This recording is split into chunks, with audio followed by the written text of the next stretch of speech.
Hello everybody and welcome to another card making walkthrough. Today is the second of a 3-part Stranger Things walkthrough and I hope you enjoy it. So I'm just showing you some of the products that I'll be using today and some of the coloured cardstock. So I'm just getting black cardstock and drawing around my 6x6 card and just cutting it down to size so I know what kind of size canvas we're working with today. I'm using the Yvonne Creations alphabet die set and I've just placed a bit of red cardstock through each of the letters just so I have a stash on standby ready for me. I'm going to use Lawn Fawn string of lights and mini string of lights and cut out some of the string of light bulbs in red cardstock and some of the individual top layers of the light bulbs in red cardstock too. So again, this card takes a lot of die cutting, so I've just sped up the video for you guys so you can get to see the shortened version of what I'm doing today. Then I'm going to use the base of the individual light bulbs and cut some of those out in white cardstock along with some of the little tabs that just hold on to attach it to the string, also in white cardstock. Here I'm using my Versamark pen and it just means it's a clear ink that you can either write on or just colour certain patches in if you wanted to emboss it. So I'm just going over the light bulbs in that Versamark and I'm going in with clear embossing powder. I just need to give it a little bit of a flick and then I'll just pour all the remaining powder back into the pot. And I'm just using my tweezers here just to stop the string of lights escaping while I'm heating it up there with my heat gun.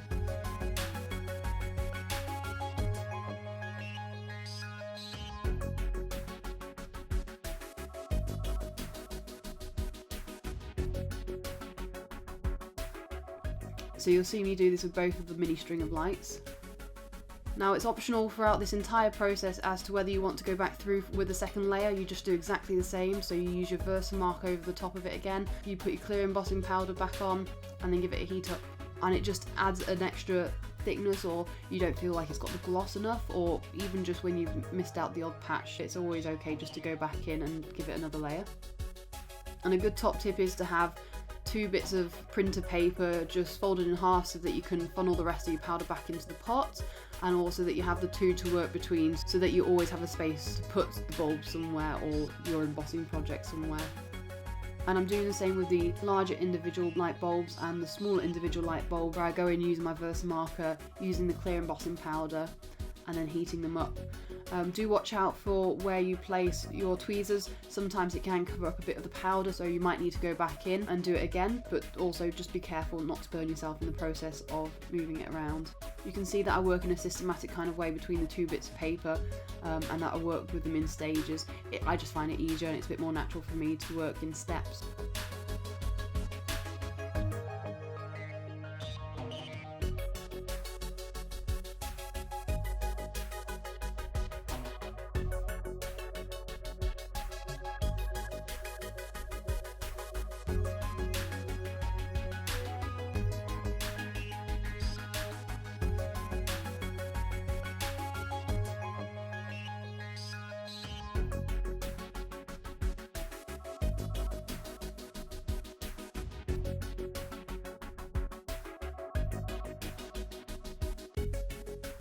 So I'm just going to glue each of the individual elements of all the light bulbs together, and not forgetting to put on those little tabs at the top just where you can attach them to the wire.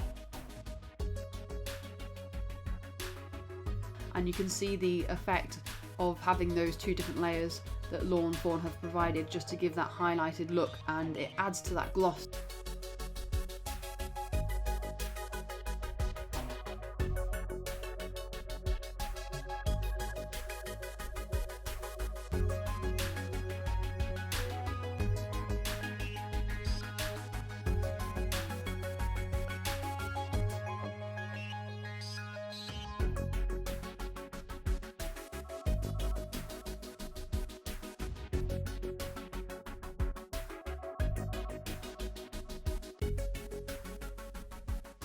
So I've just brought back in my black cardstock and you'll see me just trying to get a rough idea of the composition, and you'll know from my other videos that I do this quite a lot.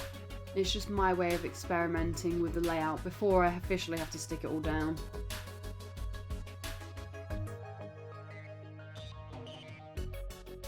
And here I'm just using those letters that I die cut out earlier just to help me figure out the arrangement and the composition overall, because I want to see how each of the letters are going to interact with the overall composition and the arrangement of the light bulbs. Here you'll see that I've got the Hunkydory for the Love of Stamps alphabet, and I've just got an acrylic block that's got some guidelines on it.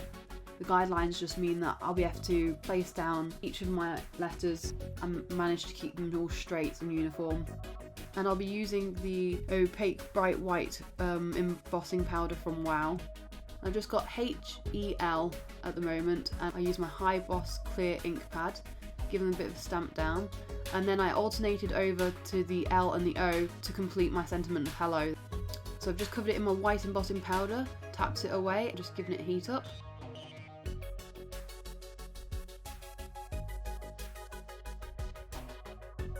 I'm just cutting it down to size on my Fiskars guillotine, and I decided just to add a bit of character to it by making it a banner feature.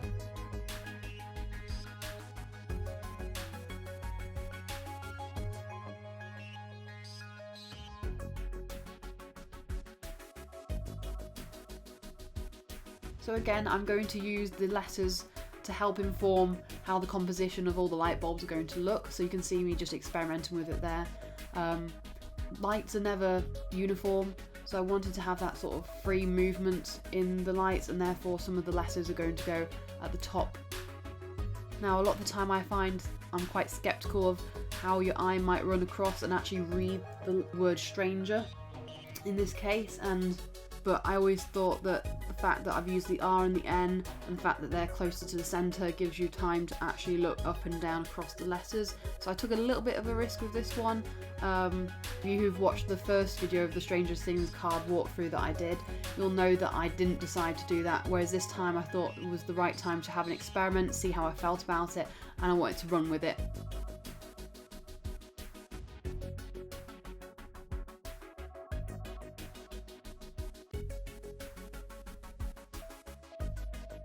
So I start by sticking down the mini string of lights, and I always think about sticking them down in order of dimension. So obviously, just in case any of the other elements were going to go over the top of the mini string of lights, I've put them down first. As you can see, I've just done that with the hello, and then I'm going to use some 3D foam pads just to raise the hello sentiment. And then I'm going to go in with my Cosmic Shimmer acrylic glue just to stick down the main part of the line there. And I'm using the Cosmic Shimmer for the smaller light bulbs and using the 3D foam pads for the larger light bulbs, again just to bring them forward, using their size, adding that dimension back into the card.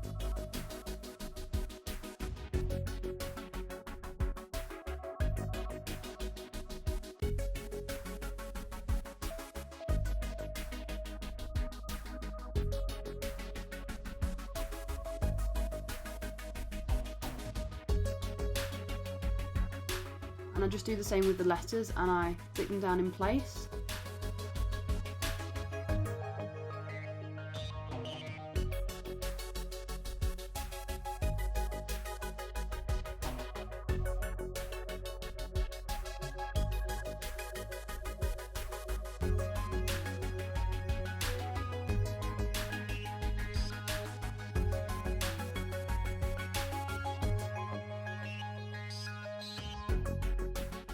Then you just want to flip over your cardstock and give the excess a bit of a trim down.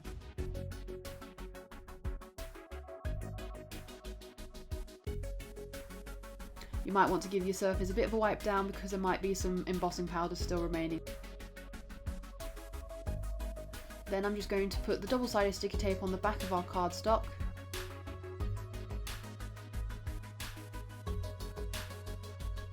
Pull off the centerpiece, and then I'm going to do my little tab trick that I do in most of my videos. Just gives me a bit of time to rearrange it and place it on the card without fully sticking it down, just in case I make a mistake.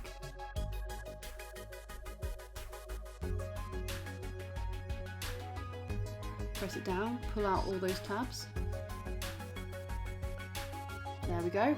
We have our second Stranger Things card walkthrough, complete with shiny embossed light bulbs.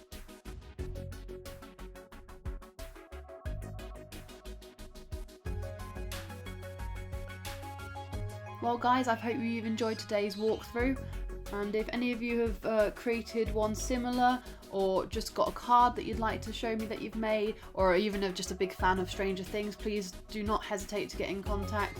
I'd love to see any of the work that you've done. And thank you for joining me today, guys, and see you in the next one. Bye!